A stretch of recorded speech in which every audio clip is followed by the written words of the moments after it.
A samba written to honor Charlie Chaplin became a political anthem for exiles in Brazil. The song was O Barbado e a Equilibrista, and it began as a tribute, not a protest.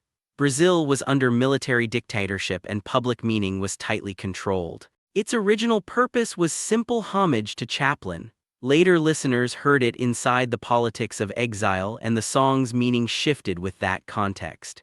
During the dictatorship, people connected the samba to the return of exiles. That gave the song a public role far beyond its first intention. A tribute can outlive its first meaning. In this case, one samba carried Chaplin's name and a nation's hope for return. WhatsApp, not a formal cable, helped start diplomacy between Barbados and Indonesia.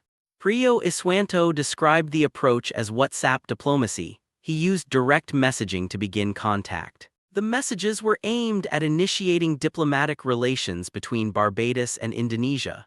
That meant contact began through an app, not only through formal opening channels. That direct exchange opened the path to official contact between the two countries. A modern messaging app became the first tool in a state-to-state connection. The result was the start of official diplomatic relations. A chat app sat at the beginning of a government connection. Sienna Leifers was told to buy a ticket for the hockey game she was about to referee. She was already there for work, not as a fan. Her job was to officiate the game with the puck drop still ahead. The request happened before the game began, when her role had not been recognized. She was mistaken for a spectator standing near the rink. That mistake turned a routine entrance into a test of identity and authority. A simple ticket request carried more weight than the game itself. The moment exposed how unexpected a woman referee could still seem in a hockey arena. She was there to officiate, but the first assumption was that she belonged in the stands. The 110th U.S. Open Cup final was officiated by an all-women team of referees for the first time. The U.S. Open Cup is a long-running tournament, and its final sits at the center of that history. This milestone was about officiating, not the teams on the field. The change was in who held authority over the match. For the first time in the tournament's history, the final used an all-women team of referees. That made the appointment itself the headline. In a competition with more than a century behind it, the final finally reflected a new kind of authority on the field.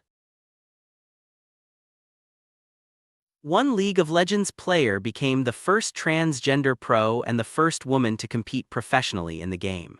This milestone happened in professional competition, where teams, lineups, and official matches decide who counts as a pro.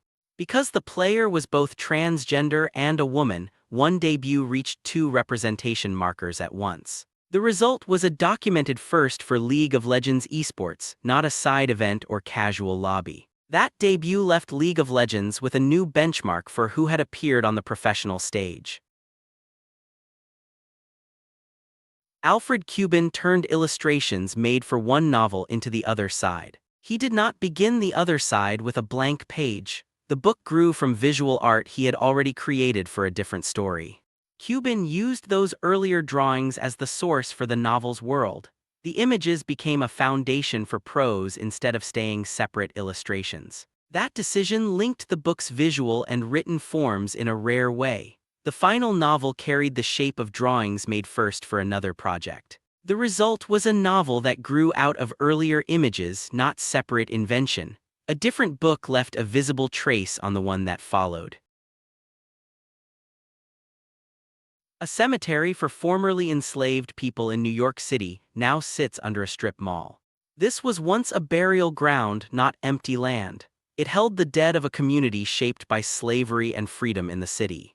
Later development covered the site and the ground was built over. The burial place disappeared from view beneath commercial construction.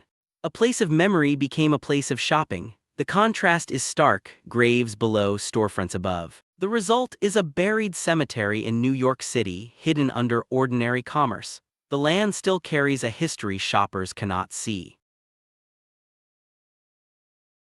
Christian Dahl's exploration of the Ob River helped open a trade route from Siberia to Western Europe. The Ob runs through Siberia where travel and exchange were limited by distance and geography. A river could become a practical corridor when overland movement was slow and difficult. Dahl explored the Ob River itself, and that mapped route gave traders a usable line of movement. Exploration made the river legible enough to support commerce.